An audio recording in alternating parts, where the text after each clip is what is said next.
सोचो, एक दिन आप अपने लोकल बाजार में दाल खरीदने जाते हो, चाहे वो अरहर हो, उड़द हो या मसूर, और आप देखते हो कि दाम अचानक बढ़ गए हैं। दुकानदार बताता है कि इंपोर्ट की सप्लाई डिले हो गई है, ग्लोबल प्राइसेस बढ़ रही हैं और देश में उत्पादन इतना नहीं हो रहा कि डिमांड पूरी हो सके। ये कोई दूर की बात नहीं है। भारत, जो कि दुनिया का सबसे बड़ा पल्सेस यानी दाल प्रोड्यूसर है, फिर भी बढ़ती हुई डिमांड को पूरा करने के लिए इंपोर्ट्स पर काफी हद तक निर्भर है।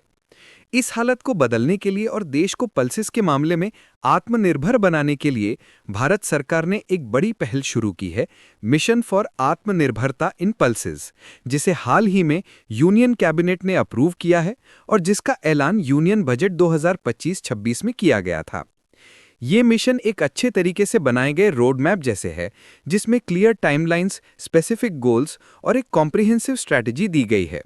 2025-26 से 2030-31 तक के 6 सालों में 11,440 करोड़ रुपए की बड़ी फाइनेंशियल सपोर्ट के साथ ये मिशन का एम है देश में पल्सेस का उत्पादन बढ़ाना, इंपोर्ट पर निर्भरता कम करना, बढ़ती डिमांड को पूरा करना और किसानों की आय बढ़ाना। सीधा सा आइडिया है, भारत में ज्यादा पल्सेस उगाओ, प्रोडक्शन को स्टेबल और क्लाइमेट रेजिलिएंट बनाओ, किसानों को अशोर्ड प्रोक्योरमेंट का सपोर्ट दो और प्रोसेसिंग और स्टोरेज की अच्छी इंफ्रास्ट्रक्चर तैयार करो ताकि हम असली में आत्मनिर्भरता हासिल कर सकें। समझने के लिए कि ये मिशन क्यों इतना जरूरी है, पहले मौजूदा हालत देखते हैं। भारत दुनिया में सबसे ज्यादा पल्सेस प्रोड्यूस करता है। उत्पादन 2013-14 में 192.55 लाख टन से बढ़कर 2023-24 में 244.93 लाख टन तक पहुंच गया है। लेकिन इसी दौरान डिमांड और तेज गति से बढ़ी है। जैसे जैसे लोगों की आय बढ़ रही है और डाइट में सुधार आ रहा है, ज्यादा से ज्यादा लोग पल्सेस को रोजाना खाने में शामिल कर रहे हैं। इस वजह से प्रोडक्शन और कंजम्पशन के बीच गैप बढ़ता जा रहा है। भारत अब सिर्फ सबसे बड़ा प्रोड्यूसर ही नहीं, बल्कि सबसे बड़ा कंज्यूमर और सबसे बड़ा इंपोर्टर भी बन गया है। सिर्फ 2024-25 में ही भारत ने 72.56 लाख टन पल्सेस इंपोर्ट की, जिसका मूल्य $5.48 बिलियन था। इस इंपोर्ट पर हैवी रिलायंस का मतलब है कि ग्लोबल प्राइसेस में किसी भी तरह का उतार चढ़ाव सीधे देश के बाजारों और किसानों के भरोसे पर असर डाल सकता है। मिशन का मकसद इसी साइकिल को तोड़ना है। ये प्लान काफी एम्बिशियस है।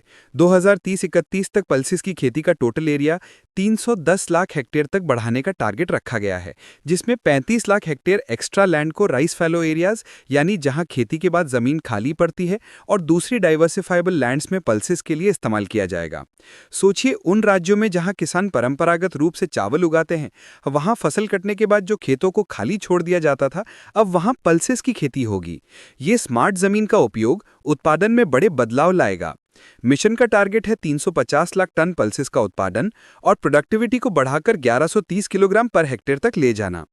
मिशन का एक सबसे नया सोच वाला हिस्सा है इसका क्लस्टर बेस्ड अप्रोच। हर पल्स ग्रोइंग रीजन को एक जैसा ट्रीटमेंट देने के बजाय देश को क्लस्टर्स में बांटा जाएगा और हर रीजन के लोकल कंडीशंस जैसे मिट्टी, जलवायु, इरिगेशन और खेती के पैटर्न के हिसाब से सपोर्ट दिया जाएगा। जैसे महाराष्ट्र के किसी तुर क्लस्टर को ड्राउट रेजिस्टेंट सीड्स दिए जा सकते हैं, जबकि ईस्टर्न इंडिया के मसूर क्लस्टर को बेहतर इरिगेशन और पेस्ट कंट्रोल सपोर्ट मिल सकता है। मिशन के 3 फोकस क्रॉप्स होंगे: तुर यानी पिजन पी, उड़द यानी ब्लैक ग्राम और मसूर यानी रेड लेंटिल, जो भारत की डाइट और अर्थव्यवस्था के लिए बहुत महत्वपूर्ण है। किसानों को इन क्रॉप्स को ज्यादा लाभदायक तरीके से उगाने में मदद करने के लिए मिशन में रिसर्च और क्वालिटी सीड्स पर बहुत जोर दिया गया है।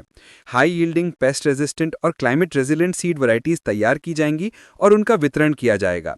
देश के बड़े पल्स ग्रोइंग राज्यों में मल्टी लोकेशन ट्रायल्स होंगे ताकि ये इंश्योर किया जा सके कि हर रीजन के लिए बेहतर वैरायटी मिल सके।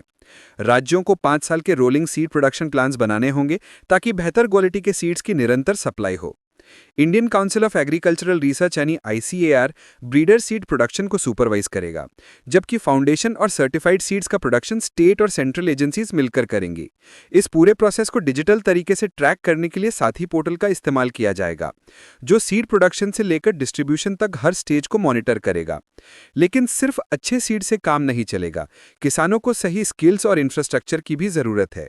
इसलिए मिशन में स्ट्रक्चर्ड कैपेसिटी बिल्डिंग प्रोग्राम्स होंगे, जिसमें किसानों और सीड ग्रोअर्स को मॉडर्न और सस्टेनेबल खेती के टेक्निक्स सिखाए जाएंगे। जब क्रॉप रेडी हो जाएगी तो फोकस पोस्ट हार्वेस्ट इंफ्रास्ट्रक्चर पर शिफ्ट हो जाता है। अभी के समय में पल्सेस काफ़ी हद तक प्रोसेसिंग और स्टोरेज की फैसिलिटीज़ के अभाव में वेस्ट या कम दाम में बिक जाती हैं।